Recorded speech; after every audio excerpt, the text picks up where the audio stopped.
Un poco contarles el camino que vamos a recorrer en esta presentación. Agradecer un poco a la gente que nos ha invitado y nos ha acompañado. Le contamos qué queremos compartir con ustedes, qué entendemos por fenologías, para qué la utilizamos, objetivos, que ahí va a hablar el amigo Humberto, y algunos resultados que estamos teniendo en base a este trabajo. Primero agradecerle a Nadia y a la gente del clúster que nos sigue invitando. Y al grupo Noa Pecan, que es mi sponsor Oversize, y me trae, hace varias campañas acá, y con ello no solo trabajamos, sino compartimos viajes, compartimos experiencias nuevas en distintas zonas del país, y un poco estas fotos es invitarlos a reunirse, a unirse en grupo y trabajar en conjunto, que créanme, que se puede mucho más. Miren, ahí están los dos yernitos de los viveros. Un vivero visita al otro, el vivero de acá visita allá, e intercambian conocimiento y todos crecemos. Compartan, gente. Y en especial a la ingeniera Josefina y a la ingeniera Paola, que son las que han sponsorizado este trabajo por 2 campañas. Ahí está. Entonces, lo que decía Nadia, compartí con ustedes nuestro estudio que lleva 4 campañas, arranca la 4ª en Pecan, 2 en otros frutales. Esto es un trabajo que sacamos de una consultora chilena que se llama Gama, de Francisco Gardiazabal y Cristian Magdal, donde hacían fenometría en palto. Hicimos 12 años en palto y pasamos a hacer 4 campañas al Pecan. Y lo titulamos como aproximación al ciclo fenológico del Pecan en Argentina. Creemos que compartiendo, nos potenciamos y crecemos entre todos. ¿Qué es fenología? Hay un poco la etimología de la palabra, que se define como una ciencia que estudia los fenómenos biológicos en relación con el clima y se ocupa de la relación entre el clima y los fenómenos biológicos periódicos. Dios mío. ¿Qué significa eso? El ciclo fenológico son todas las fases fenológicas de un ser vivo. ¿Y qué es cada una de las fases? Es el periodo en el cual aparecen algunos órganos en las plantas. La brotación, la floración, el cuaje, ¿sí? Entonces, en esta fenología, que nosotros siempre, cuando agarramos las cartas fenológicas, ha hecho un trabajo, una linda ficha técnica que ahora nombramos acá el clúster, la 35, le hemos robado a la ingeniera, nos muestra el qué y el cuándo. Y con el equipo hemos salido a buscar el cómo. ¿Sí? Ahí está. Muchas gracias, Florencia. Pues déjame usar esto. Me lo está haciendo fácil. Entonces, lo que decía muestra y demuestra, esto es un estudio que está disponible para los socios del clúster. Léanlo. Es muy importante saber qué pasa y cuándo pasa, ¿sí? Para saber qué nos está mostrando después. Che, ¿por qué no produce tanto este árbol? ¿Por qué produce tanto este otro? ¿Qué es lo que está pasando en el monte? Es muy importante, y es muy importante identificar esas fases fenológicas que acá son generales de muchos campos, y en cada uno de sus campos se va a comportar diferente. Y es una simple observación, midiendo en una planilla. Entonces esto, lo que se van a encontrar en la FTP número 35, el qué, ¿no es cierto? Ahí están las etapas: desarrollo de yema, desarrollo de brote, emergencia de inflorescencia, floración, desarrollo de fruto, maduración de fruto, inicio de dormancia. El cuándo, ahí sí se ve, en las distintas zonas del país, empieza hacia el norte de Argentina, hacia el NOA, Salta, Jujuy, inclusive Chaco, empieza en agosto a moverse la planta con las yemas hinchadas, empiezan a brotar inclusive el 20 de septiembre, ¿sí? Y cuando nos empezamos a acercar hasta esta zona, eso se empieza a desfasar, y es muy importante conocerlo para cada una de las variedades.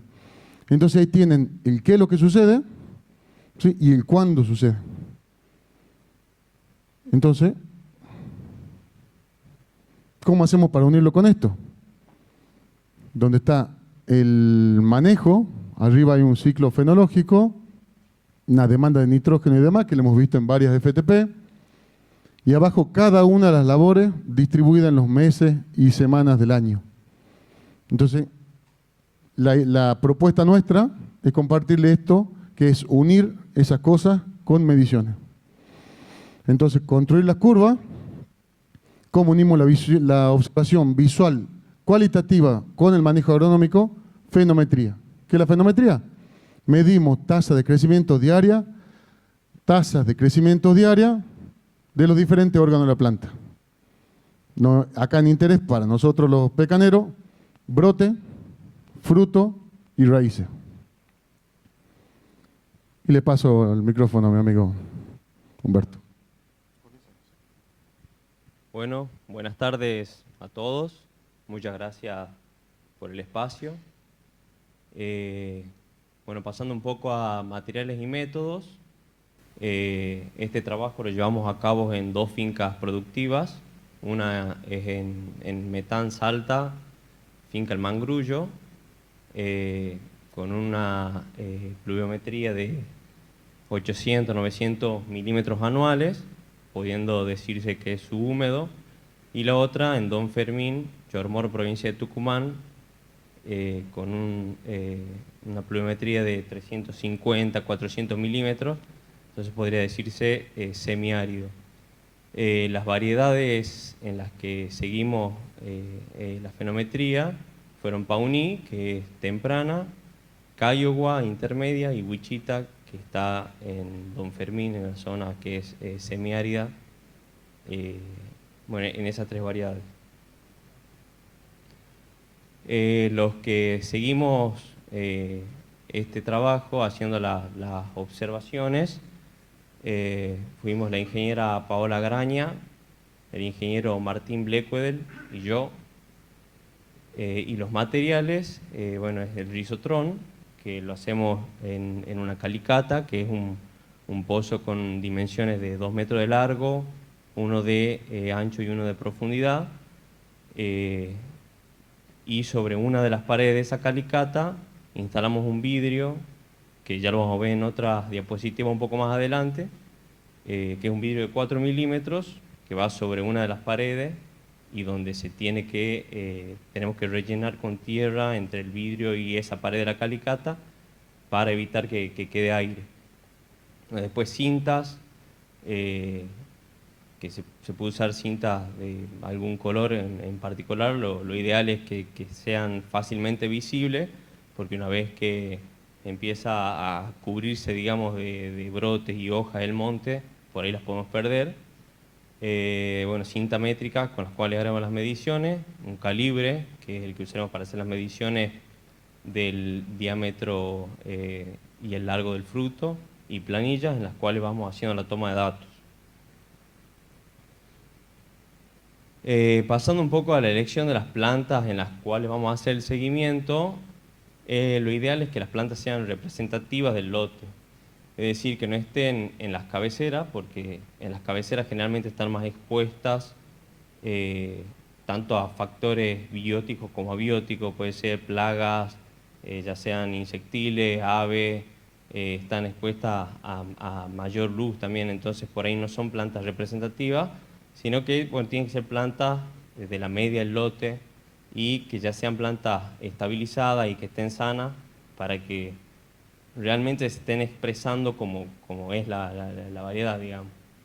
Ahí hay un ejemplo en el que están bueno, con 3 cruces rojas, cuál sería plantas que se podría tomar, digamos, en un monte que estén lejos de las cabeceras para eliminar ese efecto, digamos, cabecera. Ahí también se ve una zona, digamos, donde el suelo se lo ve distinto, diferente, entonces por ahí tampoco esas plantas se están expresando al igual que el resto, que la media. Entonces, bueno, son esos factores a considerar a la hora de seleccionar las plantas en las cuales se va a seguir las mediciones. Para la elección y la marcación de las ramas, en invierno antes de brotación, marcamos 8 ramas en cada planta de la estación. Lo ideal es que la estación tenga mínimo 3 plantas para que sea representativa. Y bueno, marcamos 2 ramas de cada cara, norte, sur, este y oeste, y sobre esta vamos a hacer el seguimiento de los brotes. Luego en aparición de primordios foliares, vamos a seleccionar 10 clústeres al alrededor de la planta y sobre eso vamos a hacer las mediciones de fruto y también se puede hacer un conteo de la caída de los frutos. Bueno, ahí tenemos una imagen del rizotrón, que es lo que explicábamos anteriormente, que son 2 metros, está entre dos plantas en la estación. Esa a su vez es la estación de muestreo en donde vamos a hacer el seguimiento de la tasa de crecimiento de las raíces. Bueno, ahí está el vidrio, que como decíamos también es un vidrio de 4 milímetros, se debe rellenar bien con tierra adentro para que no entre aire. Bueno, ahí tenemos una imagen del vidrio en el cual hacemos el seguimiento de las raíces. Dependiendo de cuándo se haga la calicata, poco tiempo después, digamos, las raíces empiezan a crecer, chocan contra el vidrio y empiezan a crecer hacia abajo. En ese momento marcamos las raíces, que lo ideal es marcar entre 4 o 5 raíces por lo menos, para después sacar un promedio. Y bueno, marcamos ahí como están numeradas, como se ve en la imagen. Y después semanalmente vamos marcando, tomando la fecha y haciendo las mediciones de las mismas. Bueno, ahí está un poco más de cerca. Y a partir de estos datos empezamos a construir las curvas. En esta curva tenemos en el eje vertical los milímetros y sobre el eje horizontal tenemos los días. Vemos que tenemos tasas de crecimiento de raíces de 0,5 milímetros por día. Incluso, ahí como dice ahí abajo en la diapositiva, tuvimos en esta campaña hasta de 1,2 milímetros por día. También otra cosa que podemos observar en esta gráfica es dos picos distintos de crecimiento. Una a partir de mediados de octubre, que tiene su pico, digamos, a máximas tasas hacia mediados de noviembre. De ahí bajan las tasas de crecimiento y tenemos otro pico de crecimiento en fines de diciembre, principio de enero. Acá tenemos la curva construida a partir de los brotes, de las medidas de que se fueron haciendo semanalmente de brotes. Vemos que tenemos una tasa de crecimiento de hasta 1,5 centímetros por día, que es en primavera, septiembre, octubre, fines de septiembre, principio de octubre. Y en este caso, ahí hacemos una observación, que la curva marrón es Pauní y la curva que está en azul es Kiowa. Si bien tienen cierto desfasaje, es por una variedad más temprana, como lo habíamos mencionado anteriormente, pero la tendencia es la misma, salvo al final, en donde Kiowa, que también lo venimos observando, tiene como un golpe o un flash de crecimiento más hacia diciembre que Pauní no lo tiene. También, bueno, ahí puede ser motivo, Kiowa es una variedad más vigorosa, entonces en estos años en los que venimos haciendo el seguimiento, en Pauní no hemos visto ese segundo flash de crecimiento como sí lo vimos en Kiowa. Bueno, acá tenemos la señalización de ramas, en el caso de los frutos. En este caso lo hicimos con una cinta de peligro. Y sobre esta rama íbamos haciendo las mediciones del fruto, diámetro ecuatorial y polar, y también haciendo conteo de la caída. Bueno, hay algunas imágenes en las que estamos tomando mediciones con un calibre. Y aquí la curva construida a partir de las mediciones del fruto. Tenemos la curva de Pauní, que es la celeste, y la de Kiowa, que es la azul. Acá lo que podemos observar es que si bien las tasas de crecimiento en Pauní son más elevadas que en Kiowa, la tendencia es la misma, tiene dos picos bien marcados de crecimiento, uno en fines de octubre, principio de noviembre, el otro hacia fines de noviembre, después caen las tasas de crecimiento y tenemos otro pico de crecimiento hacia fines de diciembre, principio de enero. Esto es la curva fenológica en base al diámetro. Esta es, bueno, acá empezamos a hacer un solapamiento de las curvas. En este caso, empezamos a solapar la curva de crecimiento de fruto tanto en el diámetro polar como en el ecuatorial. Se ve más o menos también la misma tendencia. Y después empezamos a mezclar y analizar un poco las curvas de crecimiento de los distintos órganos de importancia que venimos siguiendo. En este caso tenemos una mezcla de curvas de crecimiento de fruto y de raíces. Y una observación importante es la curva de raíces es la roja, las otras son la de fruto tanto de Pauní como de Kiowa en el diámetro ecuatorial y polar.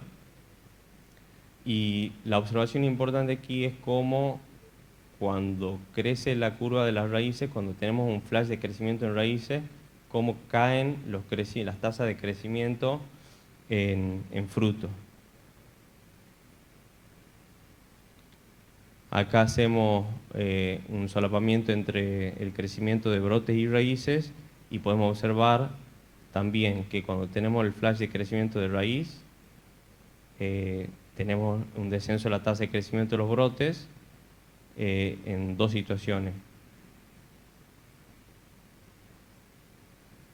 Y aquí ya mezclamos todas las curvas, brotes, raíces y frutos. Acá le vamos a hacer un doble clic para verla mejor a esta imagen. Ahí, si bien no se ve la tasa, o sea, la parte más alta de la curva de crecimiento de los brotes, lo vimos en la imagen anterior, que es esta, donde teníamos un centímetro y medio de crecimiento por día en las tasas más altas. Bueno, acá lo acercamos y vemos cuando tenemos los picos de crecimiento de raíces, baja el del brote y también baja el del fruto.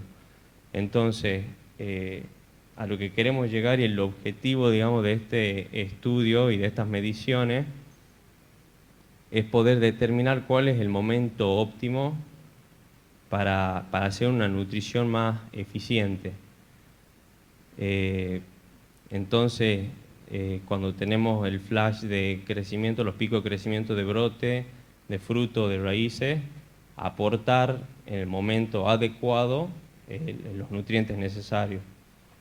Y otra cosa que es muy importante son estas observaciones. Estas son 3 nueces que se abrieron en un mismo día y podemos observar cómo están en distinto estado de llenado. Una está ya en masoso, que es la última de la diapo. Esa es una Pauní. La del medio, que está pasando de acuoso a gelatinoso, esa era una Oconi. Y la de la izquierda es una desirable que estaba en acuoso. Entonces, con esto lo que queremos decir es que para cada variedad hay que construir la curva para saber cuál es el momento adecuado de cada una para hacer una fertilización eficiente, digamos, una nutrición eficiente. Así que ahora lo dejo con Enrique de nuevo para que dé la conclusión. Sí. Bueno, ¿qué hacemos con esto entonces? ¿Cómo se come? Conclusiones preliminares, decimos, con 3 campañas comenzamos a medir tendencia y vamos a sumar en esta próxima campaña grados día, a ver si se correlacionan de alguna manera las tasas de crecimiento con los grados día. Para que no tengamos que hacer todo, salgamos a hacer curvas fenológicas, sino digamos, che, a partir de tantos grados, como hacen los GDU o el maíz, a partir de tantos grados ocurre tal etapa, a partir de tantos grados tal etapa, y asociar para cada una de las variedades. Y sumamos 2 zonas más, que es la zona de La Paz, en Córdoba, y Tincuy, la finca de Juan. Comenzamos a conocer las tasas de crecimiento con las que se manifiestan los diferentes eventos, o sea, los picos radiculares, picos vegetativos y demás. Comenzamos a optimizar los recursos. Cuando nosotros buscamos, en general el grupo NOA y todos esos locos que nos amontonamos ahí en el norte a pensar la pecanicultura, buscamos la optimización del recurso y el máximo potencial de cada una de las variedades. Es algo que nos rompemos la cabeza con el equipo de la consultora, con el amigo Mariano Marcó, en ver cómo podemos empujar al sistema del PECAM para que nos dé los kilos que nos tiene que dar. Y la calidad, claramente. Comenzamos a manejar la fertilización y comenzamos a incidir en el manejo en base a lo que queremos que ocurra como reacción. Entonces, esta es la curva que le contaba a Humberto de brote y raíces. O sea, no es lo mismo que podemos, cuando estamos en tasa de crecimiento de 1 centímetro por día, cuando estemos arriba de la curva o cuando estemos en la caída de la curva. Si queremos lograr la lateralización, claramente vamos a tener que podar cuando logremos el largo de brote para la siguiente flor y queremos despuntar o podar en verde, vamos a tener que podar en la parte ascendente de la curva para aprovechar todo ese flash vegetativo que queda para seguir lateralizando. Ustedes tienen que saber, que nosotros hemos aprendido a los golpes, que cada vez que logramos más laterales, logramos más fruta y cada vez que tenemos más fruta, tenemos más kilos. Como le decía Humberto, fíjense la incidencia del crecimiento de las raíces. Esta curva está incompleta, la raíz nos falta toda la parte invernal y creemos que hay 2 picos más y no lo podemos medir todavía. Pero fíjense, ¿cuándo ponemos fósforo? No, una vez, como le decía a los productores allá de Santa Fe, ¿cuándo ponemos fósforo? En el norte de Santa Fe y Chaco. No, nosotros ponemos una vez, en invierno. Y si no hay movimiento de raíces, ¿qué hacemos con ese fósforo? ¿Dónde queda? ¿Para qué? ¿Sí? Fertilización con fósforo. Antes del flash radicular, la raíz lo va a encontrar el fósforo, seguro. Optimizo el recurso. Antes del siguiente flash radicular, vuelvo a meter fósforo. Esta curva nos están indicando que la raíz crece todo el tiempo, nada más que tiene picos con tasas más altas de crecimiento diario, pero crece todo el tiempo. Lo mismo el brote. Que baje la curva y se planche no quiere decir que no crece, son milímetros por día que sigue creciendo. Fertilización con nitrógeno. ¿Cuándo empujamos? O sea, si nosotros, al contrario de la poda, si estamos fertilizando con nitrógeno en la parte ascendente de la curva, seguramente no vamos a tener un crecimiento de 1,5 centímetros, vamos a tener un crecimiento de 2 a 3. Potenciamos un crecimiento. Y todos sabemos que en el pecan, en ramas largas, no florece, porque son chupones, son ramas muy vigorosas. Y no es lo mismo que nos empecemos a acercar la parte de arriba de la curva o fertilicemos con nitrógeno cuando esté cayendo la curva, que sabemos que no vamos a incidir en el flash vegetativo, ya se está pasando, y le empezamos a pegar al crecimiento de las raíces. Y fíjense esta curva que le mostraba ahí Humberto, cuando están los brotes, que son las curvas más altas, las raíces y los frutos. Fertilización con potasio. Entonces, ¿dónde apuntamos el potasio? Es carísimo el potasio. Es carísimo. Entonces, tenemos que ver que la raíz se esté moviendo y que el fruto tenga las mejores tasas de crecimiento para que yo tenga los mejores calibres de fruto. Entonces, fíjense la propuesta de potasio. Antes del flash radicular, el brote no lo va a afectar, va directo al fruto, el segundo flash de fruto y el tercero allá al final. Acá le quería compartir un par de fotos de la finca. Esta en la finca El Mangrullo, un 10x7. Eso es Pauni. Eso es Don Fermín en Tranca. Esto es Nacono. Y muchas gracias.